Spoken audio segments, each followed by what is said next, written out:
এটি একটি সতর্কতামূলক ভিডিও, যা আপনাদের জন্য, আপনাদের উদ্দেশ্যে আমার করার প্রয়াস। আমরা প্রত্যেকেই কিন্তু স্মার্টফোন কিনতে ভালোবাসি। শুধু স্মার্টফোন কেন, আমরা গ্যাজেটসও কিনতে ভালোবাসি। আর প্রত্যেকে চায় যে আমাদের কষ্টের টাকা থেকে যদি একটু বাঁচে। আর ওই বাঁচানো জিনিসটাই হলো সস্তা এবং অফার ছাড়া আপনি কিনবেন কি করে ভাই?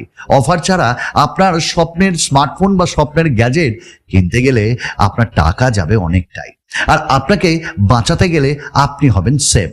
কিন্তু এরই মাঝে বেশ কিছু খারাপ জিনিস ঘটে যাচ্ছে আমাদের দৈনন্দিন জীবনে। আমি এখানে দুটি এমন যে অনলাইন শপিং সাইট রয়েছে তাদের সম্পর্কে বলবো। আর হ্যাঁ, এক্ষেত্রে অনেকে এর শিকার হচ্ছে। আপনারা দূরে থাকুন, আর আশা রাখবো এই ভিডিওটি আপনারা শেষ পর্যন্ত দেখে একটু সতর্ক হবেন। আমি আপনাদের সুমন আবার এসছি, চলুন শুরু করা যাক। আমরা প্রত্যেকেই ফ্লিপকার্ট অ্যান্ড অ্যামাজন থেকে প্রোডাক্ট কিনতে ভালোবাসি। আমাদের উদ্দেশ্য একটাই থাকে যে আমরা কিছুটা টাকা বাঁচাবো, আর কেনা চাই টাকা বাঁচাতে। এই ধরুন, আমি আইফোন 13 কিনেছি, আইফোন 12 কিনেছি। ডেফিনেটলি তাদের আনবক্সিং আমাদের এই ভালোবাসার চ্যানেলে আসতেই হবে। আবার আইকিউ আমাদের যে 9 সেই স্মার্টফোনটাও কিনেছি, ওটারও আসবে, বাট অফারে কিনেছি। অ্যাকচুয়ালি আইফোন কিনতে গেলে কিডনি বিক্রি করতে হয়, এটা যেমন কথিত আছে, তেমন আইফোন কিনতে গেলে একটু মাজার দমও থাকা দরকার। কারণ জেনারেলি যে আইফোনগুলোর দাম হয় সেগুলো আকাশ ছোঁয়া, এবং ফিচার্স অনুযায়ী আমরা বেশ কম পাই কম্পেয়ার টু অ্যান্ড্রয়েড স্মার্টফোন। এটা আপনাকে মানতেই হবে। আর এটা যদি আপনারা মানেন, তাহলে ওই লাইক বাটনটা আপনার পেজ নিচে একটু ওয়েট করছে, একবার জাস্ট পুশ করার জন্য। পুশ করে দেন, দেখুন ভালো লাগবে। আর যদি কোথাও গিয়ে এই ভিডিওটা খারাপ লাগে, তাহলে অবশ্যই ডিসলাইক করতে কার্পণ্যতা বোধ করবেন না। আমাদের পরিবারের সদস্য হওয়া একদম ম্যান্ডেটরি নয়। আপনার যদি ভালো লাগে তাহলে ম্যান্ডেটরি, যদি না হয়ে থাকেন হয়ে যান।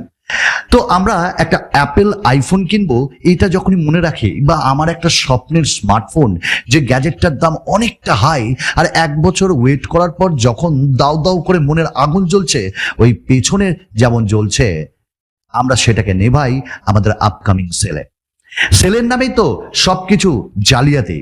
ফ্লিপকার্ট কিংবা অ্যামাজন, তারা যে সেলটা আনে 1 বছর পর, যার নাম big billion day sale in Flipkart 2022 এবারও এসেছিল, আর অ্যামাজনে গ্রেট ইন্ডিয়ান ফেস্টিভ সেল। আমরা ওয়েট করে থাকি ওই স্মার্টফোনগুলো কিনবো। এবার কিছুটা এক্সপিরিয়েন্স আমি আপনাদের সঙ্গে সাপোর্ট করি, শেয়ার করি। কিরকম হয়েছে না, ফ্লিপকার্টে আমি প্লাস মেম্বার, আমার মতন অনেকেই রয়েছে যারা প্লাস মেম্বার, এবং অনেক ইউটিউবার, অনেক ক্রিয়েটার এই বিরুদ্ধে সোচ্চার হয়েছে। তারা ভিডিও বানিয়েছে, তাদের এক্সপিরিয়েন্স কেমন লাইভ সেটাকে দেখিয়েছে। এবং অ্যামাজনেও আমি প্রাইম মেম্বার। আমাদের জন্য ওই 23 তারিখের বদলে 22 তারিখে সেল কিন্তু স্টার্ট হয়ে গেছিল। এই কিরকম কথা? যারা টাকা দিয়ে প্রাইম মেম্বারশিপ নেবে তাদের জন্য অফার একরকম, আর যারা পারবে না অত টাকা দিতে প্রাইম মেম্বারের জন্য, তাদের জন্য আলাদা। কি করে সম্ভব এটা? এমনটা হয় কেন? দ্বিচারিতা। ফ্লিপকার্টেও তাই। 22 তারিখে যখন আমরা কিনতে বসলাম, আমাদের ওইখানে দেখাচ্ছিল প্লাস মেম্বার অ্যান্ড প্রাইম মেম্বারসদের আইফোন 12, যেটা অ্যামাজনে মোটামুটি 40,000-এর নিচে, এবং আইফোন 13 ফ্লিপকার্টে 50,000-এর নিচে। এটা শুধু প্লাস মেম্বার অ্যান্ড প্রাইম মেম্বারসদের জন্য। আমি অন্য কথা নিয়ে বলছি না, বা অন্য ফোন নিয়ে বলছি না, কারণ ওগুলো ঠিক আছে, অত তাড়াতাড়ি দাম বাড়েনি। বাট আইফোন, আমার কথা, মানুষ প্রতীক্ষা করছিল সেই 12টার থেকে, আমিও করছিলাম, চোখে নেই ঘুম। এবং যখন সেল স্টার্ট হলো, আমি ক্লিক করলাম, জাস্ট ক্র্যাশ করে গেল ফ্লিপকার্টের সেই সাইট। আমার মাথায় ছিল আমাকে দুটো স্মার্টফোন কিনতে হবে, একটা আমার জন্য আর আমার রিলেটিভের জন্য। আমি নিচ্ছি আইফোন 13 আর সে নিচ্ছে আইফোন 12। ওকে, তো আমরা একদম সবকিছু, ব্যাংকের কার্ড, আমার অ্যাড্রেস, মানে আমার যে ব্যাংকের কার্ড সেটা বাই ডিফল্ট সেভ করে রেখেছিলাম। ইভেন আমি উইশলিস্ট করে রেখেছিলাম আমার প্রোডাক্টে যে ভ্যারিয়েন্ট এবং যে কালার আমার চাই। আইফোন 12 আমি গ্রিন কালারেরটা নিয়েছিলাম, আর আইফোন 13 আমি স্টার লাইটে নিয়েছিলাম। তো যথারীতি 12টার সময় যখন বারবার ফ্লিপকার্টে আমি জাস্ট ট্যাপ করছি, প্রোডাক্ট তো আসছে, দাম তো দেখাচ্ছি 49,990, তার উপর ব্যাংকের ডিসকাউন্ট। বাট যখনই আমি ওটাকে বাই নাও করছি, নিচ্ছে না। এইটা কিন্তু 1 মিনিটের খেলা বলছি। কতজন পেয়েছে আপনারা জানেন? আমার মনে হয় এই গোটা ভারতে মিলিয়ে খুব কম সংখ্যক ওই দামটাতে পেয়েছে। বেশিরভাগ আমার মতন 51,000, 52,000, 53,000 এই দামেই কিনেছে। আমি যেমন নিজে এই স্মার্টফোনটা প্রায় 52,000-এর কাছাকাছি কিনেছি। তো 52,000-এও গুড ডিল, 53,000-এও good deal iPhone 13। But why তারা কথা বলছিল 50,000, যারা অফারে পেয়েছে কেউ বলছে 48,000, 47,000। দোষ বাকিরা কি করলো? এটা আমার ফ্লিপকার্টে। এবং আমি যখন বাই নাও করে করতে পারছি না কিছুতেই, সেই মুহূর্তে আমি একবার স্কিপ করে আমি চলে গেলাম অ্যামাজনে। অ্যামাজন কিন্তু এমনটা করেনি। অ্যামাজনে তখনও দেখাচ্ছিল আমার ভেরিয়েন্টটা, অর্থাৎ আইফোন 12 128GB যেটা আমি কিনেছি, সেটা নিয়ার অ্যাবাউট 46,000-এর কাছাকাছি কাটফাট লাগিয়ে যদি ডিসকাউন্ট পাই। এবং তৎক্ষণাৎ আমি আইফোন 12টাকে বুক করি। খুব ইজিলি বুক হয়, তবে না, এখানেও ঝোল ছিল। ওটিপি আসতে দেরি হচ্ছে, দু একবার আমাকে আবার আগের পেজে পেমেন্ট মোডে নিয়ে যাচ্ছে। বাই দ্য ওয়ে, হয়েছে অ্যামাজন বেশ ঠিক আছে, ফ্লিপকার্টের থেকে বেশ তাড়াতাড়ি করেছি। আবার ফ্লিপকার্টে বেরিয়ে এলাম। ফ্লিপকার্টে যখন গেলাম তখনও সেই সিন, আউট অফ স্টক। আর সেই মুহূর্তে দাম ইনক্রিজ হয়ে গেছে 52,000। ভাবতে পারেন 2,000 টাকা অলরেডি বেড়ে গেল। আমি আবার বাই নাও করছি, একবার আসছে, একবার দেখাচ্ছে 66,000, একবার দেখাচ্ছে 60,000, একবার দেখাচ্ছে 52,000। আবার বাই নাও করছি, আমার পিনকোডে আউট অফ স্টক দেখাচ্ছে, ডেলিভারি দেখাবে না বা ডেলিভারি দিবে না। আমি পাগল হয়ে গেছিলাম, আমাকে এনিহাও কিনতে হবে। জানি না কি রোগ বা কি এমন মারণাস্ত্র আমার মাথায় চেপেছিল। I must have to buy iPhone 13, কারণ আমি ওই হাইপে মেতে গেছিলাম ইমোশনালি।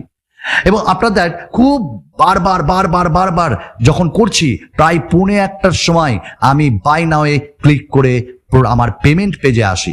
পেমেন্ট পেজে এসে আবার সেই একই কেস আবার ঘুরিয়ে যাচ্ছে। তো এনিহাও এইরকম করতে আমি 1টার সময় আইফোন 13টাকে বুক করি। আমার পড়লো 52,000। ঠিক আছে, তারপরে যখন আমি এই ফোনটার দাম দেখছি, বিশেষ করে স্টারলাইট যেটা আমি কিনেছি, কারণ এইটা বুক হয়েছে সব থেকে বেশি দাম, সবকটি কালার থেকে 1,000 বেশি রাখা হয়েছে। এবং এই স্মার্টফোনটি যখন পরক্ষণে দেখছি 54,000, 55,000, 56,000, আজকের ডেটে প্রায় 60,000-এর নিচে দেখাচ্ছে। আমি বলবো ইমোশনালি ফুল হবেন না, ইমোশনে একদম ছুটবেন না। এই ফোনটি আপ টু 53,000 পর্যন্ত যাবেন, তার উপরে গেলে একদম দাঁড়িয়ে যান। এরা এরকম করবে। ঠিক আছে, যারা 48-এ 47-এ পেয়েছে আইফোন 13 বেটার, ইভেন 50 থেকে 52-এর মধ্যে যারা পেয়েছে তাদেরকেও বলবো বেটার, বাট তার উপরে 53,000 টাকার উপরে যাবেন না ভাই। তো এই সিন করছিল তারা। এবং মিনিটে যেখানে ফ্লিপকার্ট তার স্মার্টফোনের দাম বাড়াচ্ছিল, সেখানে অ্যামাজন একদিন পর গিয়ে 1,500 টাকা বাড়িয়েছিল। কম্পেয়ার টু ফ্লিপকার্ট, অ্যামাজন বেশ ভালো। তারপর যখন প্রোডাক্ট পাচ্ছি তখন দেখছি যে ওই আইফোন, সেই আইফোনের বাক্স এতটাই নোংরা, মনে হচ্ছে যেন পড়েছিল। ভাই, হয়ে গেল না তো ফেক কিছু? এরকমটা অনেকের সঙ্গে হয়েছে। কারো তো এমন অবস্থা যে স্ক্র্যাচেস এসছে, কারো ডেন্ট এসছে। অনেক ভিডিও পাবেন আপনার চ্যানেলে। তো আমার সঙ্গে সেরকমটা ঘটেনি। হ্যাঁ, প্রোডাক্ট ঠিকঠাক। তো আমি বলবো প্রত্যেকে আইফোন নিয়ে যখন নেবেন তখন ওপেন বক্স যেটা ডেলিভারি, ওটা করতে ভুলবেন না। ওটা করবেন, ভিডিও করবেন, তারপর ওটিপি দেবেন আপনার ফ্লিপকার্ট বয়কে। এরকম ছিলই আপনাদের সঙ্গে শেয়ার করা। তাই এরকম মানে ফেক জিনিস করা ফ্লিপকার্টের উচিত হচ্ছে না। এবং এর বিরুদ্ধে টুইটারও লেখালেখি হচ্ছে। সত্যি করে এইরকম শপিং সাইটগুলোকে আমাদের বয়কট করা উচিত, এক কথায়। আশা করি আপনারা একটু সতর্ক হলেন। আর যে কোনো জিনিস উইদাউট বক্স ওপেন ফ্লিপকার্ট এক্সিকিউটিভের সামনে ছাড়া করবেন না। তারা যদি জেরাজেরি করে, বলবেন না আমি সব কিছু দেখবো, তারপর আপনাকে ওটিপি দেব, আদারওয়াইজ আসতে পারেন। নমস্কার, আবার আর একটা নতুন ভিডিওতে আপনাদের সকলের সঙ্গে দেখা হবে। বাই।